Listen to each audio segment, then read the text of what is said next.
Al inicio Einar la vio y sentía admiración por esa joven. Por ese motivo se convirtió en el perro del marqués. Quería acercarse más a ella, y es que creía que esa joven no podría fijarse en alguien con su estatus. Sucio y vil, eliminando a personas sin parar, pero al final comenzó a odiarla, ya que con su sangre y sacrificio, esa familia era feliz. La odia por no saber nada. Nos muestran el pasado. La isla de Sutherland era el centro de entrenamiento militar secreto. Cuando Einar era joven, lo golpeaban hasta el cansancio. El día que llegó la prueba de supervivencia, les proporcionaron armas dependiendo la puntuación que habían obtenido en pruebas anteriores. Además, dicho entrenamiento no tenía reglas, debían luchar por su cuenta. Einar tenía un compañero, Ethan, al cual apreciaba y con quien había acordado fingir no verse durante dicho entrenamiento, junto con el resto de sus compañeros de cuarto que habían prometido protegerse. En ese campo el entrenamiento era intenso, ya que se convertirían en espías e informantes. Se reclutaban a huérfanos adolescentes. El motivo era que la familia real deseaba expulsarlos de las calles por motivos de estética. Einar había perdido a sus padres cuando aún era niño, y a la edad de 12 años abordó un barco rumbo a Sutherland. El entrenamiento duraba 7 años y la tasa de supervivencia era solo del 30%. Cuando Einar se encuentra con el grupo que lo molestaba, ve que eliminaron a Ethan y se burlaban de él.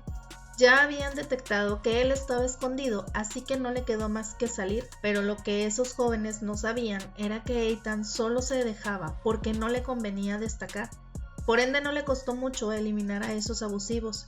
El jefe de la unidad de operaciones especiales era el marqués Dietrich Rosenberg. Este hombre creía que entre más sobrevivientes quedaban, había más bocas que alimentar, así que esperaba que los sobrevivientes fueran menos. Al finalizar la prueba, observa a Einar. Le llama la atención porque no se ve como el resto de los reclutados. Además, ha eliminado a más personas que el resto. La familia real de Padania entregaba a los agentes que se graduaban del campo de entrenamiento. Se les confiaban tareas que los militares formales no podían realizar. Era imposible que alguien de Sutherland se uniera al ejército. El grupo de trabajo especial del marqués Dietrich fue una excepción. Al día siguiente, después de haber finalizado la prueba, Einar fue invitado junto con los graduados a comer a la mansión del marqués.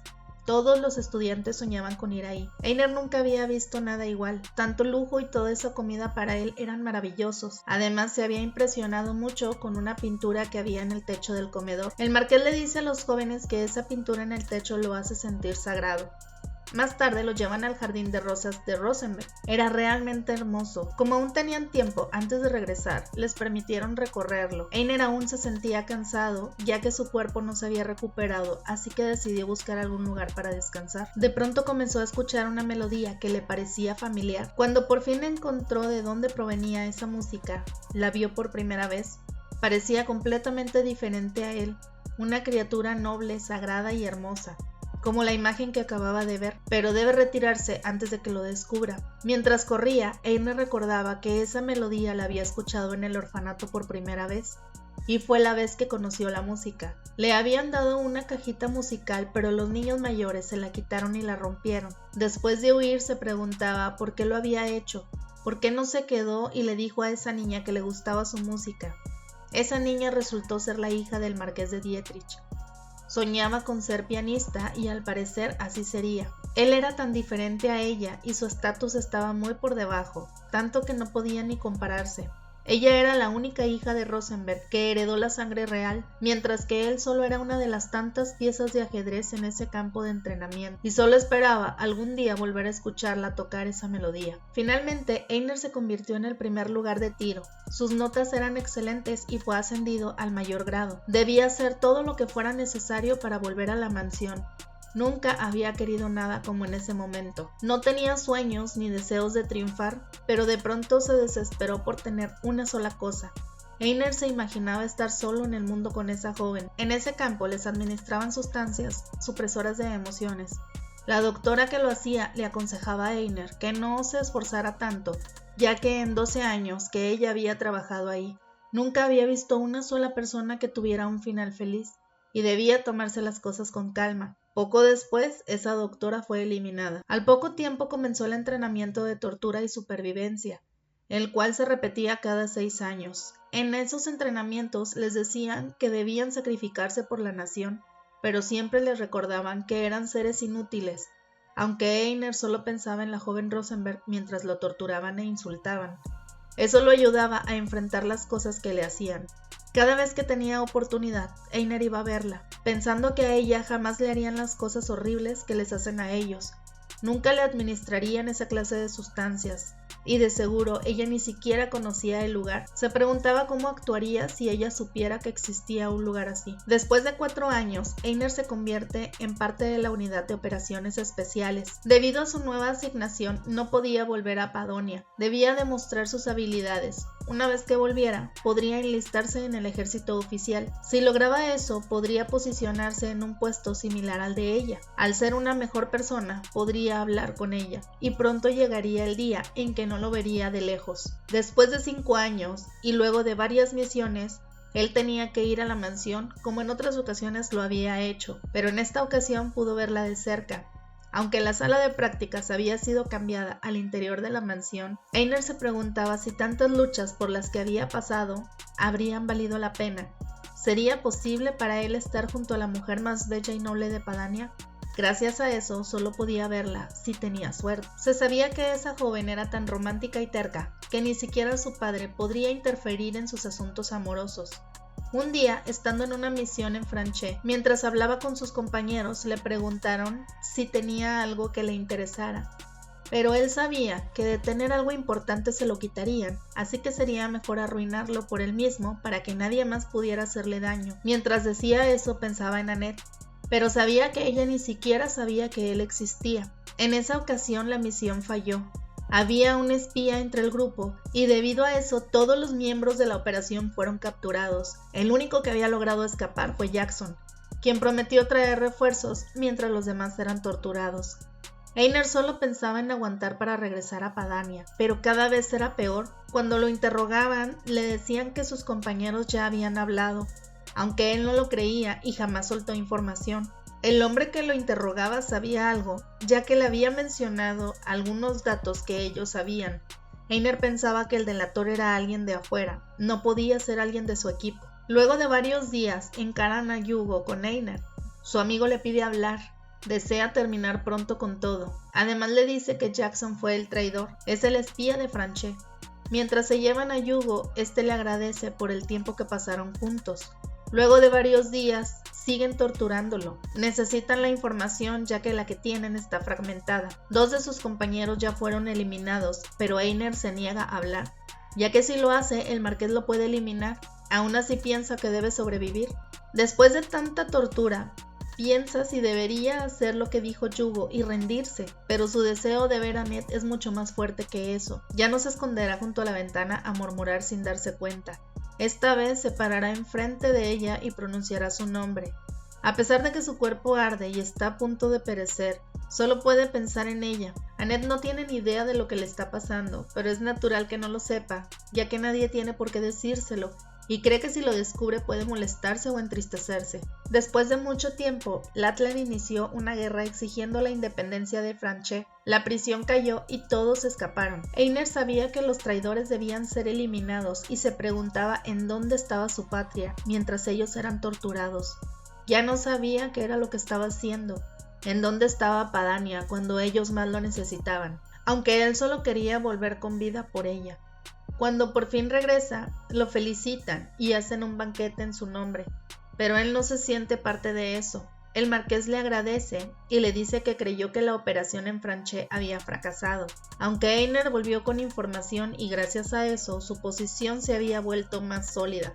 Lo recompensará dándole el puesto de teniente. El marqués ya estaba ebrio y le dijo a Einar que a pesar de saber que era un buen elemento desde que era aprendiz, jamás creyó que se beneficiaría de él. También le dice que hubo alguien que le sugirió un cambio de prisioneros, pero no lo aceptó, ya que no podía desperdiciar recursos inútilmente. También le comenta que de cualquier forma para ellos fue un honor desaparecer por su país, ya que de cualquier manera lo harían en la calle. Cuando por fin termina el banquete, Einar se da cuenta que el marqués no tenía intención de salvar a nadie. Fueron abandonados por su país. Desde el inicio todos esos desaparecidos no tenían tumba, ni siquiera una lápida pequeña. Terminaron aplastados, sin nombre, en una patria ajena. La operación fue un gran éxito gracias a él y el marqués fue quien obtuvo el poder y nadie más podía tocarlo. Otro día, sin pensarlo, se dirigía a la sala de prácticas, pero ya no había nadie ahí. Ahora se pregunta en qué estuvo pensando todo este tiempo, qué haría al estar frente a ella, por qué regresó a ese lugar. Ahora su futuro era tan vago, y cuando está por regresar, finalmente se encuentra de frente con Annette. Einar no sabe si lo que ve es real o parte de su imaginación, pero Annette le pregunta si está bien, entonces se da cuenta que en realidad está frente a ella.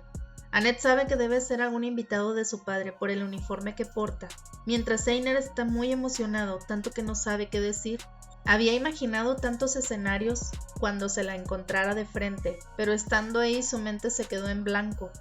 Cuando por fin pudo hablar, llega el marqués, quien los presenta formalmente, y le dice a su hija que ese joven pronto será nombrado teniente. Cuando el marqués le dice a Annette que Einar fue el único sobreviviente de la operación de Fraiche, Annette le ofrece sus condolencias y lo felicita por su próxima promoción. La joven le dijo esas palabras de manera tan natural y con un rostro que no muestra ningún luto, que Einar cree que no debió decirlo. Para tener su posición, la de su padre y la de toda su familia, debieron sacrificarse innumerables personas. Ahora cree que esa joven no es una santa. Todo estaba en su imaginación. Siempre pensó que Annette sería diferente al marqués, sentiría lástima por ellos y se enojaría por la irracionalidad. Pero solo era la única hija del marqués disfrutando de su puesto. Solo era una mujer común y corriente. Ahora siente que la extraña, la admira, la culpa y la odia. Y cree que esa joven debe tomar la responsabilidad.